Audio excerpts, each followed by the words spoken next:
그래도 지금 삼성전자 같은 카카오 같은 대형주를 우량주를 사놓으신 분들은 그나마 나아요. 왜냐면 뭐 시간이 많이 걸리겠지만 반등은 주거든요. 우량주는 죽지 않아요. 잠깐 놀릴 뿐이지. 근데 높은 위치에 사면 반등이죠. 말 그대로 본전 찾기밖에 안 되잖아요. 근데 지금 설거지 당하는지도 모르고 이 뒷국면에서 중소형주, 그것도 투기주, 잡주들 내수하시는 분들 많더라고요. 특히 제가 누누이 경고했던 잡주들의 화려한 랠리에 동참하신 분, 알면서도 샀을 거야. 처음엔 제가 깜빡 속았어요. 모르고 샀어요. 공부가 안 돼가지고. 개뿔. 알고 샀잖아요. 투기주인 거 알고. 잘못되면 큰일 날 걸 알고 다들 샀었잖아요. 그죠? 지금 쌍용차 인수전에 뛰어들었다 그래가지고 KG그룹주. KG그룹주는 사실 잡주는 아닙니다. 물론 이제 KG스틸 우선주 뭐 이런 것들은 잡주라고, 투기주라고 봐야 되겠지만은, 뿐만 아니라 이제 쌍방울 그룹, 제가 쌍방울 그룹을 무시하는 건 아니에요. 소급 메리아스 팔아가지고 쌍용차 인수 대금을 맞출 수 있을까? 뭐 나중에 또 결과 나오겠지만은 쌍용차 자회사 주식은 또 많이 팔아서 누군가는 또 떼돈 벌었겠네요. 그죠? 뭐 증거는 없겠지만. 근데 거기에는 작전주인 걸 알면서도 투기주에 가담하신 분들은 그에 따른 대가를 금전적으로 책임을 지셔야 돼요. 우리 자본주의에서는 항상 책임은 금전적으로 지는 거죠. 경제적으로 지는 거잖아요. 그죠? 몸으로 때울 수 있는 게 아니잖아, 이거는. 근데 한 번으로 족합니다, 실수는. 제가 볼 때는요, 삼성전자가 시가총액 상위 종목군들이 계속 저점을 깨는 한, 이런 잡주들, 이런 테마, 이런 재료 이용해서 주가 띄우기 하는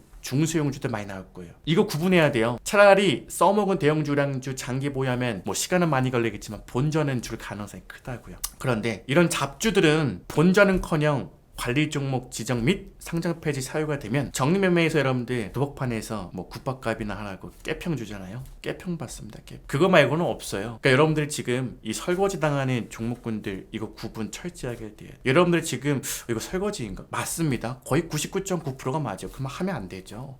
근데 이걸 유도하는 사람들이 있더라고요. 특히 유튜브에 자기 계좌 공개하고 이런 잡주들 매매 내역 올리면서 돈 벌었다고 하는 사람들 있잖아요. 지만 벌지 그걸 왜 자랑합니까? 주식을 모르는 사람들이 그거 함부로 다뤘다가 깡통 나면 어떡하려고. 고수들은 차트를 보고 매매 추이를 보고 거래 대금을 보고 분봉 차트를 자주 보면서 경험이 있는 분들은 잘할지도 모르겠어요. 그런데 본업이 있는 일반 직장인들이 그걸 어떻게 합니까? 내가 발을 뻗어야 되는 자리인지 발을 뻗지 말아야 되는 자리인지 이 판단은 사실 개인들 여러분들이 하셔야 돼요.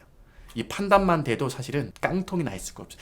주식 투자에서 깡통이 났다? 제가 볼 때는 정말 불가사의한 일입니다. 자기 돈 가지고 FM을 하면요, 손실은 볼 수 있어도 깡통은 안 납니다. 근데 대부분 크게 정도를 벗어났기 때문에 깡통이 나는 거라고 저는 생각합니다. 자, 이렇게 당분간은 종합지수가 흔들리고 대형주가 흔들리고 중형주, 소형주 쪽으로 돈이 들어온다? 그러면 잡주들이 많이 올라올 거예요. 그리고 특히나 이 잡주들은요, 올라갈 때는 무식하게 올라가고 내려갈 때는 무식하게 떨어져요. 그 과정에서 재밌는 일이 하나 벌어질 거예요. 새로운 주도주가 정말 나와요. 매번 역사가 그랬어요. 근데요, 써먹은 종목은 안 나오더라고요. 많이 올라가고 많은 사람들에게 마케팅이 되고 많은 사람들에게 광고가 된 종목군들은 오랫동안 쉬더라고요. 2015년도에 주도주였던 종목군들 아직까지도 쉬고 있잖아요. 2011년도에 주도주였던 종목군들 이번에 코로나2 이후에 회복은 했어요. 정고점을. 근데요, 또 주도주처럼 나가기에는 많이 지쳐 보여요. 얼마 가지도 못하고 또 떨어지잖아요. 2007년도에 주도주였던 종목군들 본전 안 왔습니다. 많이 올라가고 많이 떨어지니까 시간이 많이 걸려요. 저는 이거를 PT 체조라고 합니다. P 가격,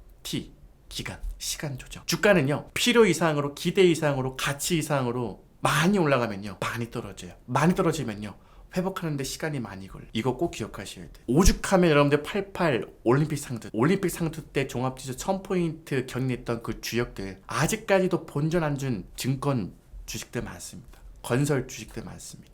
그리고 상사, 무역 주식들 많습니다. 중간에 40년 역사 속에서 사라진, 상폐된 기업들도 많고요. 그러니까 많이 올라가고 기대 이상으로 상승률이 폭발한 주식들은요 오래 기다려야 되고요. 사라지는 기업도 많아요. 하물며 중소형주는 어떻겠습니까? 더 심하겠죠. 매년 여러분들 30개에서 50개의 기업이 상폐가 돼요. 매년 수십 개 종목이 관리 종목으로 지정이 돼요. 이번에도 다르지 않아요. 그러니까 중소형주 잡주 난리 나올 때 걸러내요. 특히나 소액 계좌를 운영하시는 분들이 빨리 벌겠다고 지금 중소형주 잡주 매매 위험하게 올라타는 것 같아요. 제대로 못 빠져나오면, 제대로 판단이 안 되면 순간의 찰나 여러분들 계좌가 엉망이 돼요. 손실 보는 정도가 아니고 깡통이 나요. 정말로 꼭 걸러내셔야 됩니다. 여러분 지금 그런 잡주들 말고요, 제약주들 요즘에 인기 없죠. 근데 제약주들도 코스닥에 제약 라인업이 탄탄하지가 않고 임상실험으로 어떻게든 테마 붙여서 재료 붙여서 이슈 만들어서 주가 띄우려고 하는 잡주들이 많거든요. 그런 거 빼고 거래소에 상장된 종목군들 중에서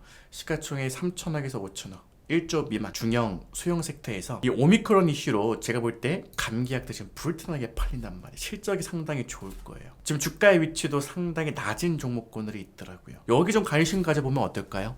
제약주 여러분들 익숙하잖아요. 지금 사세요. 단 제약 라인업이 탄탄하고 2011년, 2015년도부터 조정받은 중소형 제약주들, 업력이 15년, 20년 이상 검증이 된 제약주들, 임상실험 기다리고 있는 제약주들은요 약 팔 게 없잖아요. 그러니까 자꾸 사채 발행하는 겁니다. 임상실험하는 돈이 조금 들어갑니까? 그렇다고 매출을 일으킬 수 있는 제품이 있습니까? 임상실험 나오기 전까지는 약 못 팔잖아요. 그러니까 자꾸 유상증자 때리고 자꾸 채권 발행하고 사채 발행하고, 그죠? 그럼 문제가 있는 기업들은 걸러내세요. 그럼 몇 개 안 돼요. 그 다음에 요즘에 종이목재 업종도 상당히 좋던데, 이 종이목재도 요즘에 펄프값 급등에 뭐 화장지, 그죠? 뭐 이런 것들 재지 관련된 종목군들 흐름이 상당히 좋더라고요. 근데 가치가 상당히 좋아요. 잡주가 없어요 거의. 있긴 있죠. 근데 검증이 된 종목군들, 그러니까 왕년에 잘 나갔던 얘네들이요, 설립연도가 한국전쟁 때 설립된 애들도 있고요, 70년대 80년대부터 최소 30년 40년 이상 한국 땅에서 업력을 인정받은 회사들이 많아요.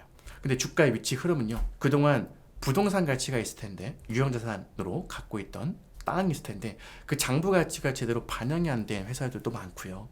그리고 알짜배기 회사들이 많아요. 현금성 자산도 많고요. 근데 그게 주가에 아직 반영이 안 된 종목들이 제지업종에 많이 있더라. 검색해보세요. 지금 엉뚱하게 미국이 금리를 어떻게 올리고, 젤란스키 대통령이 푸틴 대통령하고 평화회담을 어떻게 추진하고, 어긋나면 어떻게 되고, 북한이 계속 미사일 쏘고, 남북관계는 어떻게 되고, 뭐 친선을 왔다 갔다 한다는데 뭐 어떻게 되고, 주식에 집중하세요. 지금은 종목이 돈을 벌어주는 장이지 여러분들 시황인 뉴스가 돈을 벌어주는 장사는 아닙니다. 추세 추종 전략이라는 책이 하나 있어요. 절판돼가지고 구할 수는 없을 겁니다.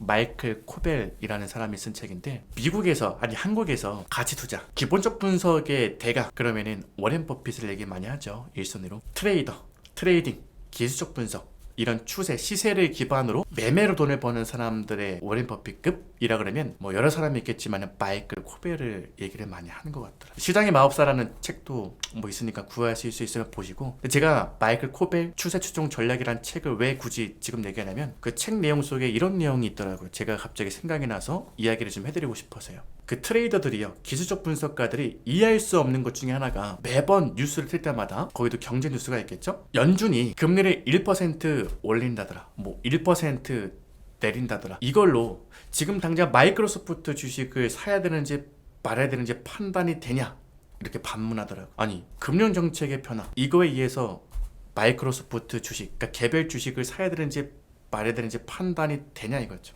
주가가 오르고 내려가는 데에는 수만 가지, 수십만 가지 이유가 있잖아요. 그죠? 근데 사실 근본적으로는요, 사는 사람이 많으면 올라가는 거고요, 파는 사람이 많으면 떨어지는 겁니다. 그게 바로 주가예요. 주식이에요. 물론 어떠한 특정 뉴스, 시황, 재료를 보고 수십만, 수백만, 수천만의 사람들이 사야 되는지 팔아야 되는지 판단은 지각하잖아요. 아니, 우리 기본적 분석할 때에도 PBR이 1이면 적정 가치라고 책에서는 이론적으로 얘기하는데 0.7 그러면 저평가라고 생각할 수 있겠죠.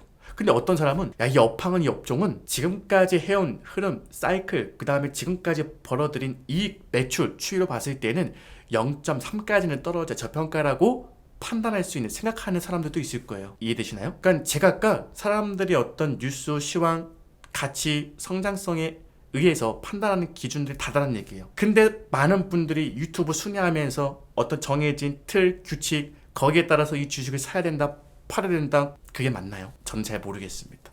판단은 여러분들이 한번 해보십시오. PBR 0.1이 저평가라고 얘기하는 사람도 있고요, 0.7이 저평가라고 얘기하는 사람이 있고요. PBR이 1이든 2든 3이든 성장주들은 중요하지 않아. 장부상에 드러나지 않은 자산, 무형자산, 그 가치 성장성에 의해서 주가가 올라가면 이거 인정해줘야 돼라고 얘기하는 사람들도 있는 겁니다. 그럼 결국은 사는 사람이 많은지 파는 사람이 많은지부터 판단하는 게 제일 중요하다. 좋은 주식, 나쁜 주식 구분하지 마십시오. 시장에는요, 가격이 싼 주식, 비싼 주식만 있습니다. 오늘 방송도 도움이 되셨으면 좋겠고요, 여러분 투자에 도움이 되셨으면 좋겠습니다.